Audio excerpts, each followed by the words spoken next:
The dialogue for the Department of Mysteries Part 2 is here. Welcome to Resist.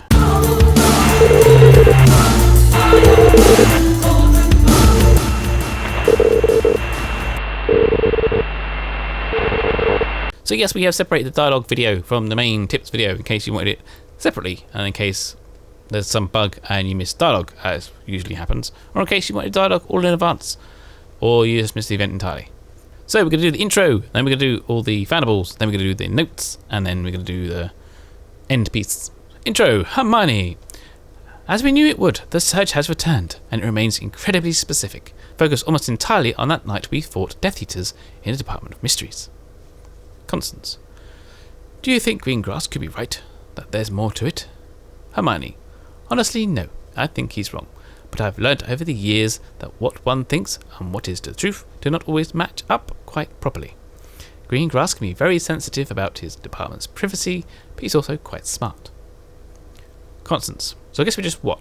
Return everything and hope a reason for this surge presents itself in the process? Hermione. Exactly. Many of these fandables are top secret. No matter how they happen to get there, they cannot be left out in the world for any length of time. We must act quickly. So the images. The brilliant Harry Potter. Harry.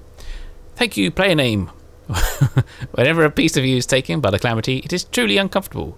Awful, really. Returning it back to me has made me feel far more whole. Constance.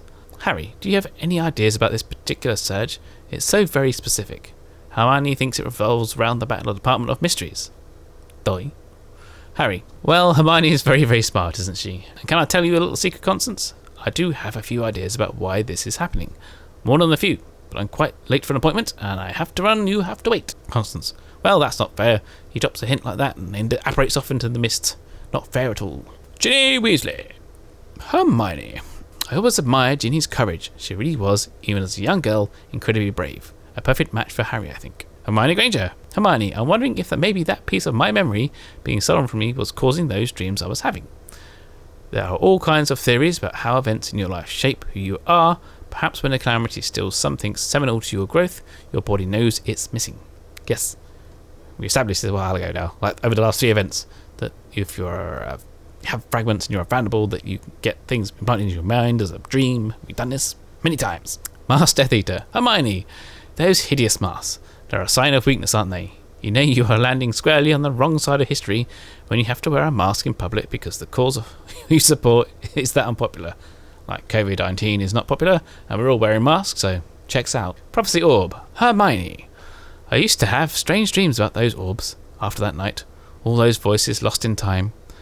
I always wondered, how did the Ministry manage to gather so many in the first place? Well, Hermione, you're the Minister of Magic. Surely you can ask. Mysterious note. First fragment. Hermione. Oh look, it's another fragment of a note. Perhaps once we can assemble it, it might give us a clue about the nature of this particular surge. Second piece. Hermione.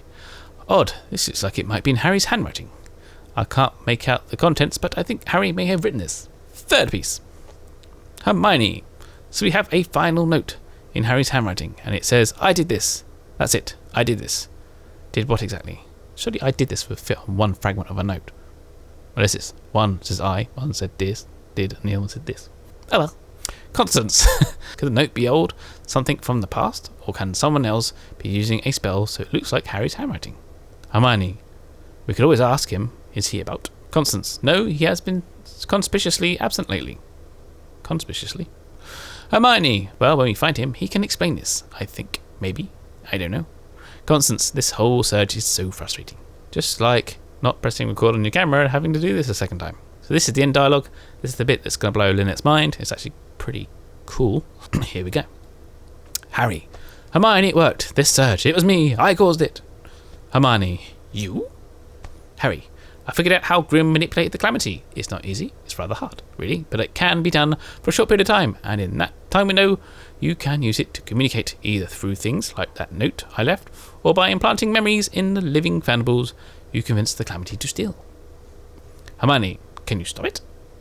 Harry. No, it's impossible to simply stop it. It's like an ocean. You can't stop an ocean. You can ride it and try to guide it. It's incredible and terrifying and like nothing I've ever seen before.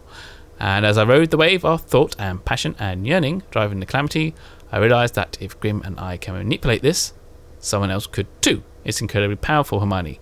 So much more dangerous than we ever imagined. So, Grimm started the calamity, right? And it's driven by thought and passion and yearning, all emotions, possibly because of Grimm's emotions towards finding Penelope, who is missing. So, perhaps the calamity is basically Grimm's thoughts, passions, and emotions, something to do with the brains and the brain room and the love room together, and perhaps Gareth Greengrass going on Lynette's theory. Perhaps Gareth is the other person controlling the calamity, and Grimm is trying to fight him. Ooh. So let me know what you think in the comments below about this storyline. It's pretty cool. I think ever since we've had the 1 year later stuff, the story's got a lot better. I feel like we're making progress. I feel like Hermione's really a little bit annoying because she seems to be 2 steps behind everybody in how this thing works. But hey, I don't want to judge. Perhaps being the minister has made it go a bit weird. Anyway, don't forget to follow me on Twitter at the Zealman, also on Instagram for AR pictures, and hopefully you kind of appreciate us. Hopefully you kind of appreciate the separating of the dialogue out of the tips video. So if you want the tips video, that's up there. Tips video also has all the descriptors for the foundables as well. So if you're interested in all that, it's pretty cool. The descriptors are actually quite good to read. I've never read them until I actually got them from data mining.